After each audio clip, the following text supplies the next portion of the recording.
Para sa mga naghahanap ng pang-ulam ngayong umaga, price check tayo sa ilang klase ng isda at gulay sa ilang palengke sa Metro Manila.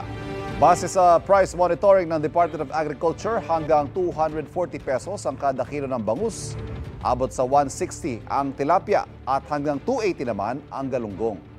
Sa gulay naman, hanggang 80 pesos ang kada kilo ng sayote, parehong abot sa 160 pesos ang kada kilo ng carrots at sitaw, hanggang 150 naman sa ampalaya. 80 kada kilo ang pinakamahal na kalabasa at hanggang 120 pesos sa talong, hanggang 170 naman ang kada kilo ng kamatis. Kapuso, para laging una ka sa mga balita, bisitahin at mag-subscribe sa GMA Integrated News sa YouTube. Sa mga kapuso abroad, samahan nyo kami sa GMA Pinoy TV at sa www.gmanews.tv.